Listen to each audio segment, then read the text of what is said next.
Vamos a ponerla encima del banco. Go on. These giant reptiles often reach a length of 30 feet.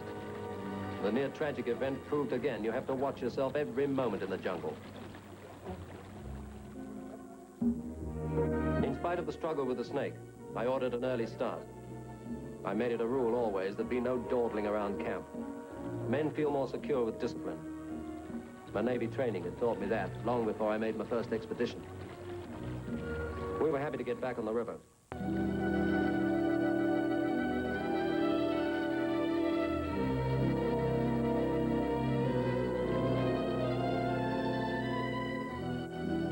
For the next 2 weeks, we made good time. Close to 190 miles by my reckoning. This was a pleasant part of our journey. Nature's virginal vistas, unfolding with each bend of the river, were fascinating.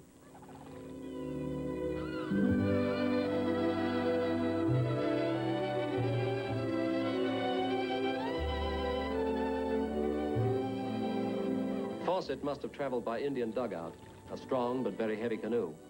Ours were light, and I believed more practical. But we had to look out for branches or rocks that might rip the canvas.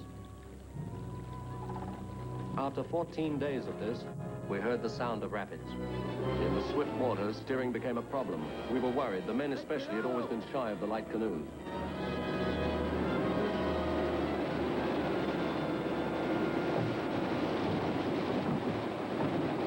Watch that log! Está rota. ¿Hay mucha agua? Sí, señor. Hay mucha agua. Es muy serio. It was sink or swim. We swam. Vamos a la playa. The men had been right. The fragile canoes were going to be a serious problem. We could repair the hull, but at this rate, the darn things would soon wind up in shreds. Fawcett's trail might go on for months. And if we would ever get out, we'd have to ride these canoes all the way to the Amazon. Volteala. We camped there to give both the canoes and the men a rest. Little Cody was never worried about anything, except his next meal. Ay, qué lindo, Anamarito. Wilbur and I thought we'd take the opportunity to replenish our supply of fresh game.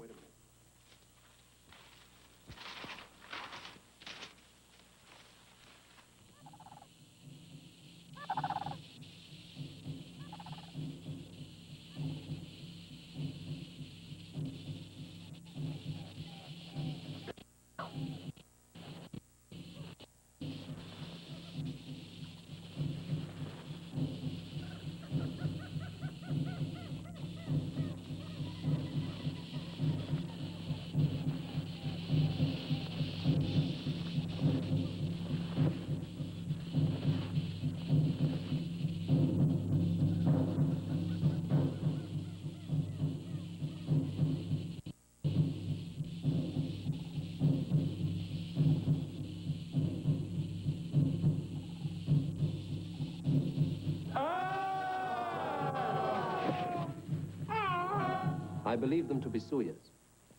I remembered when the first Spanish conquistador came here 400 years ago. He mistook Indian men for women because they wore costumes like this. The word Amazon meant woman to the Spaniards. This, then, was some ancient rite.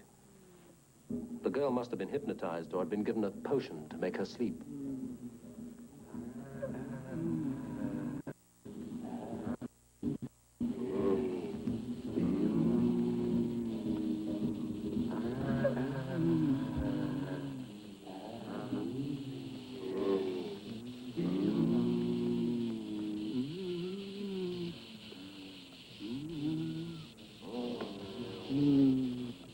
Sure, the ceremony was of some secret religious significance held by warriors away from their village. We knew if we were caught, death would be the most pleasant part. For the next 4 days, we made good time in the swift current, maybe 30 miles a day. Then ahead, the sound of rapids, big rapids. Would our frail canoes take the pounding? I looked desperately for another way. Up ahead, a fork of the river branched off the main stream, and both apparently joined the Kulueni below. It should take us round the rapids. We'd have to portage a few hundred yards. Cuidado, Carissimo. Vamos, Juan. Vamos. The side stream was shallow, and that was our main concern. We had to lighten the load to keep the canoes from scraping the rocks just under the surface. The rocks were sharp, walking a painful experience. But cuts and bruises are better than a canoe in shreds.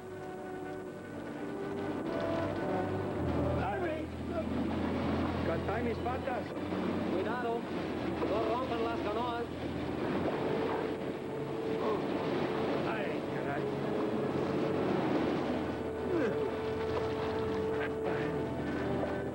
Still some distance from the Kulueni, we made camp by a deep lagoon. I was playing ship's doctor.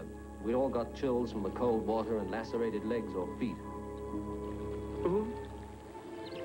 Even little Cody came in for a bit of repairs. A bruised leg and paw. One of the boxes had jarred against him. There, little fella. You'll be all right in a minute. Guárdalo, huh? Sí. Gracias.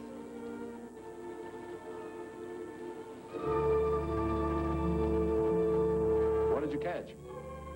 Couple of Corbina. Good. A couple of nice fat corbina would make a good dinner. The cool water offered the best refrigeration.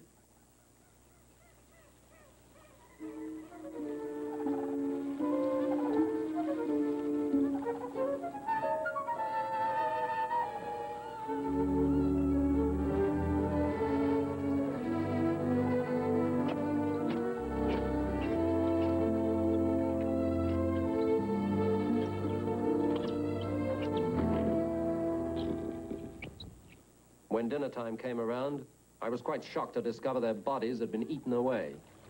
Piranha. They can strip the carcass of a horse to a skeleton in a matter of minutes. Apparently they infested the quiet waters and not the rapids. Lucky for us. The wind-up was fish stew, or rather fish head stew. This was Carissimo's idea. He fancied himself quite a chef, announced triumphantly his specialty was ready.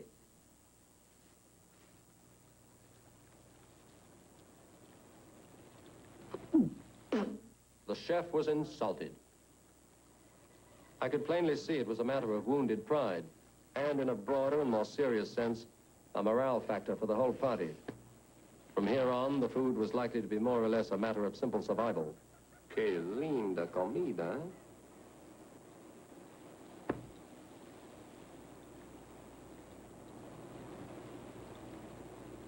The bouquet was not particularly inviting. And as for the taste, ugh. Well, it would certainly fill the belly, like a rock. I think they understood my martyrdom. I had counted on their thinking, well, if the boss could stand it, they could, and a minor crisis was averted. The next day, the smaller side stream rejoined the river. We had reached the Kulueni. The first sound that greeted us was the roar of rapids.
day in our lives. Somehow, we all made it. But it was the men who worried me most. After some 3 months of constant travel, they were at the breaking point. And we were still over 200 miles from the Xingu.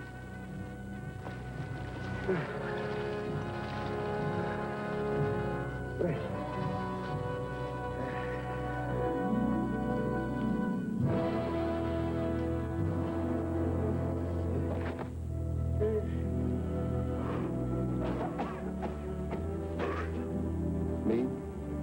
Well, I just sat there and read their thoughts. Wished there was something to say. But what? An inspirational speech from the leader? A pep talk? There was no fooling anybody. The chips were down. And each man was saying with his eyes that now I'd led them beyond the point of no return. We'd gone too far to buck the current going back, and the rapids were the clincher. We could only go one way, with the river. Otherwise, I'm sure they'd have left me. Right then. Okay.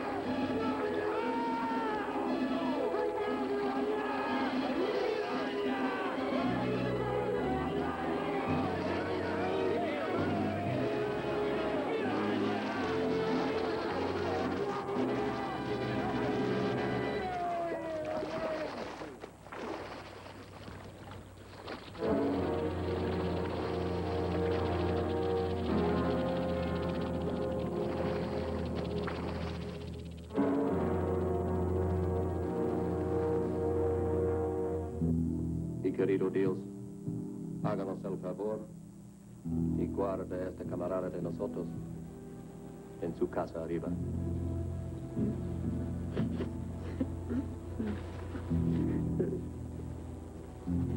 Mi compadre.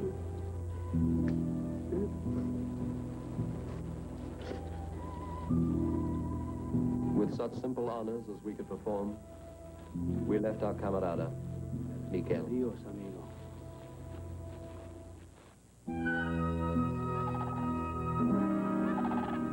There were no protests as we continued on, only the mute acceptance of the men. I was further worried because we'd seen no evidence of Fawcett's trail for more than 6 weeks.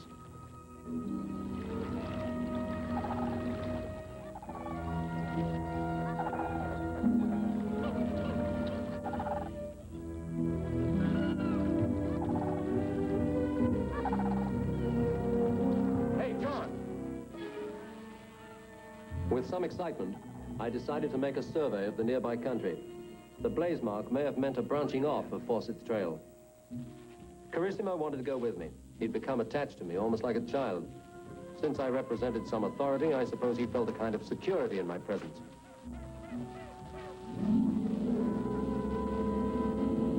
Mire aquí. If Fawcett had left this trail, it was plainly marked. There was a succession of high cliffs about. I wanted to use them to gain as much height as possible. Look above the towering trees. The vision of a lost city was always in my mind. That's all right. Seems safe enough. I knew that aside from the document, now in the library at Rio de Janeiro, there was enough evidence in ancient Inca citadels, in scattered clues left in the rainforests by unknown artisans, in legends that refused to die, to indicate man did build here during some dim period of prehistory, perhaps 11,000 years ago. And like Fawcett, and all such explorers who had gone before him, I was compelled to look, if only to see what was just next to me. Saw was a sleeping king.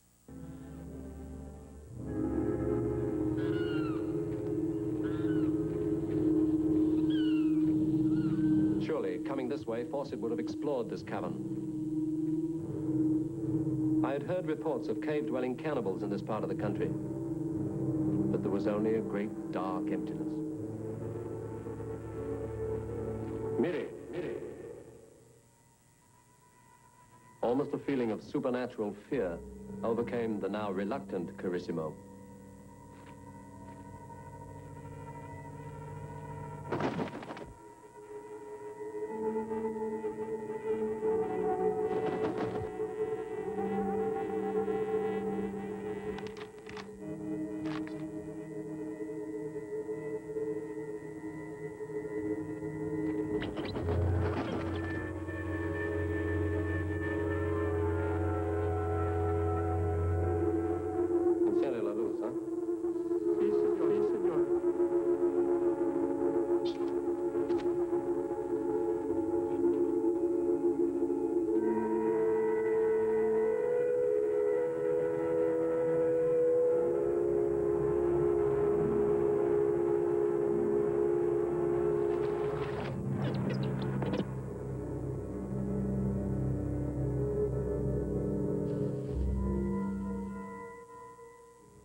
thousands of them.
Since the beginning of our river passage, we had moved, one way or another, down the Kiluseu and now the Kulueni.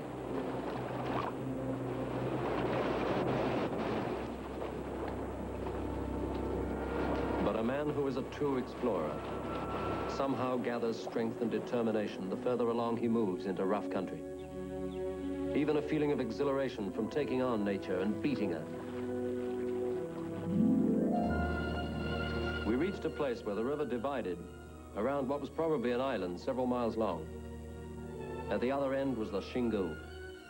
But which branch had Fawcett taken?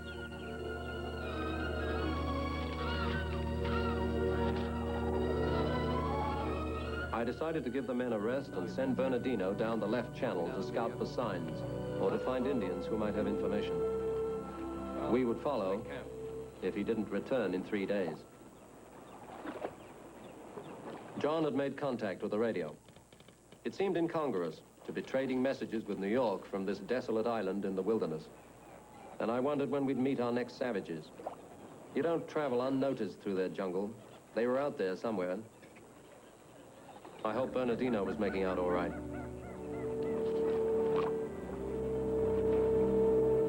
It was time to go on. Bernardino had cut down river by jungle trails. All we could do was follow with the canoes. Around the next bend in the river, we expected to reach the Xingu. We moved slowly, not wanting to miss any signs that Bernardino might have left for us.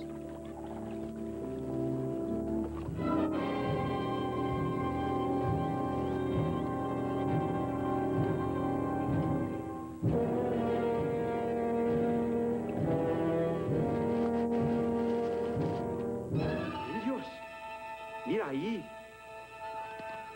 Put your guns down! It would have been suicide to fire a shot. All we could do was keep paddling and pray.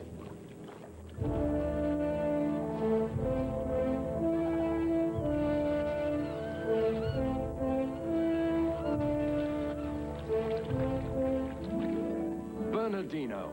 He had made contact and was waiting for us. I was never so glad to see anybody in my life.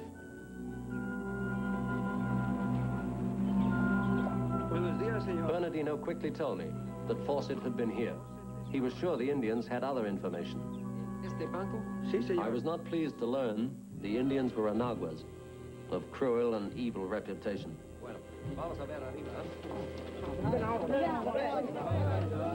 I decided to camp right there on the big sandbar, hoping the surrounding water would offer some protection against surprise, and a defense, if necessary. I was anxious to make camp, talk with Bernardino alone. To win the Indians' cooperation, Bernardino had promised them presents as soon as I arrived.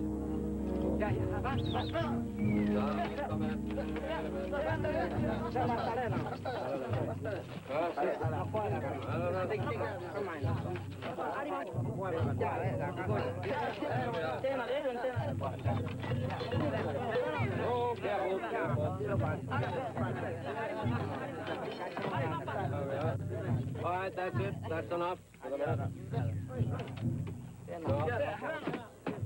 Don, you better sit on it. Often, when the gifts are gone, so is an Indian's friendship. We had a limited supply. From what he had learned, Bernardino was sure Fawcett had left the river here. But these Indians were reluctant to talk.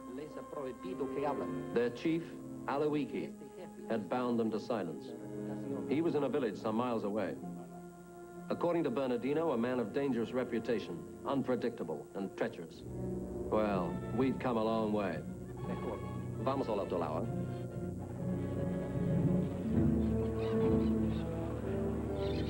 Pregúntale sobre Fawcett. Ask him about Fawcett.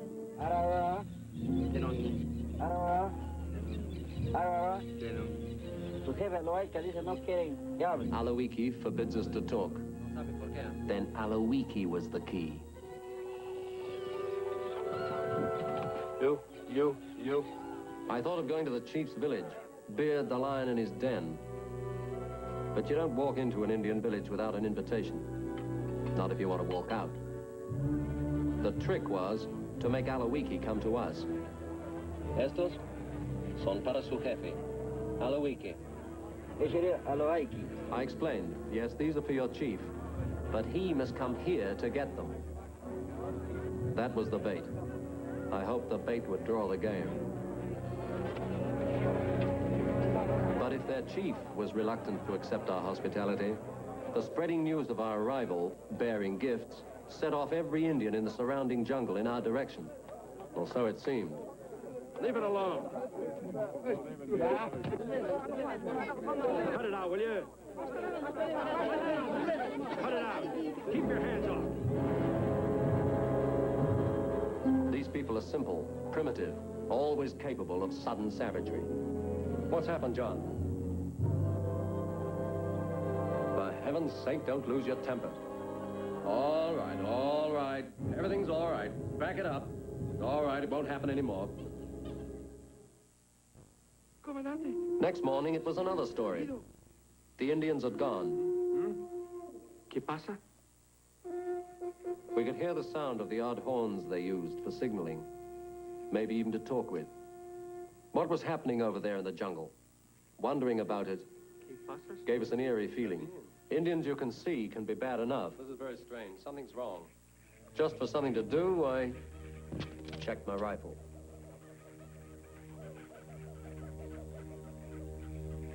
Remember this? I certainly do, yes.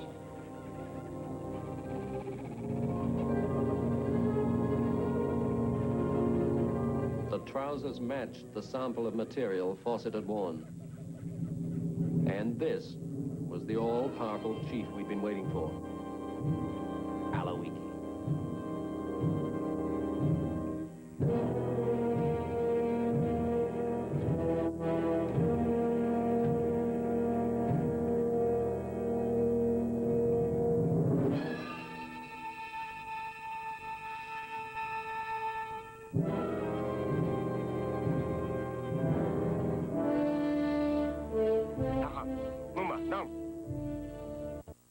Aloiki dice que no tiene una camisa. Wilbur, Aloiki says he has no shirt. You'd better give him yours.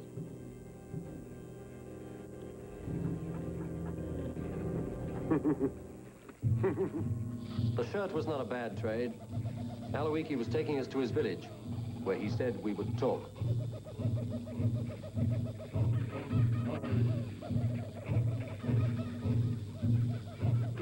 Aloiki said we should go to his hut. He would confer with his council.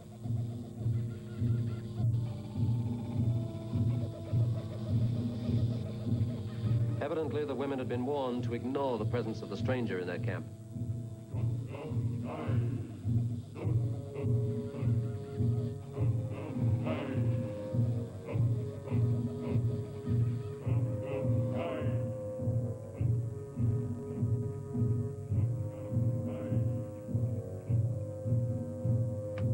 The important thing was to impress the Indians any way we could. Well, I'd show them I was a very impressive fellow, a white man with magic. The women and children were always a good place to start.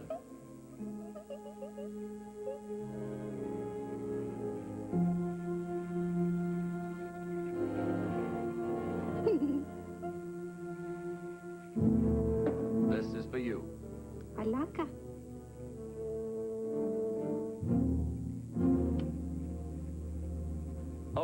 Kalahari, and this is for you. Blue is for you. This is for you.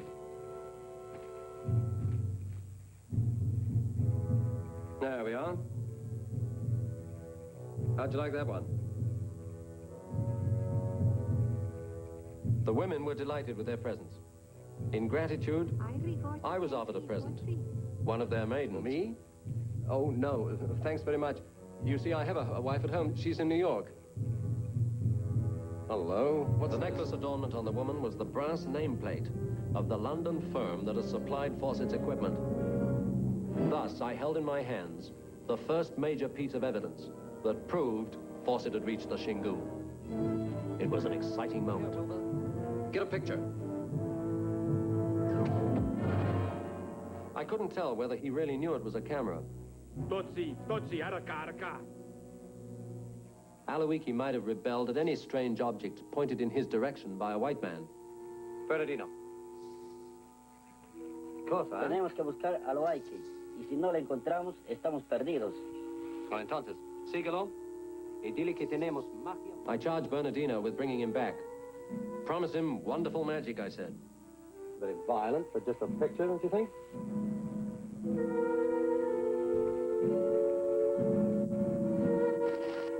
He's coming back.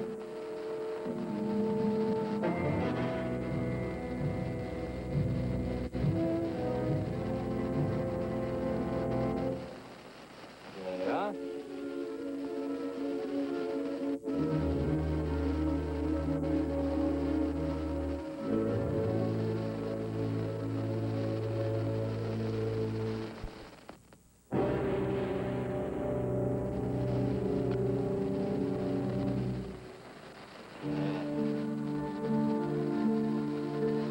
Pregúntale, ¿dónde fue Fawcett? Ask him, where is Colonel Fawcett?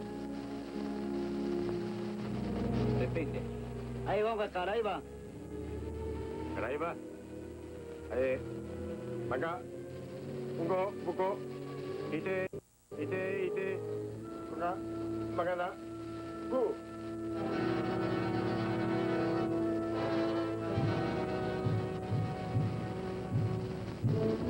This was overwhelming evidence.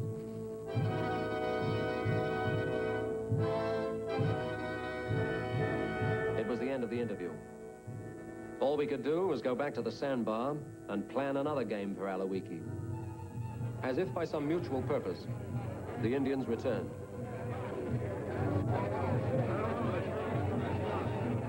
But we had to report our discoveries to the North American Newspaper Alliance in New York. Have found conclusive evidence.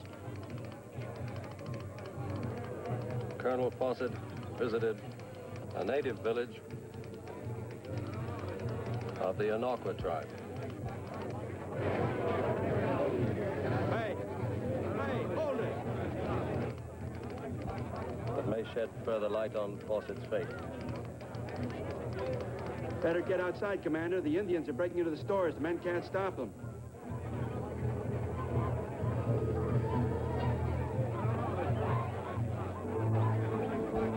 John, Wilbur, break out the fireworks.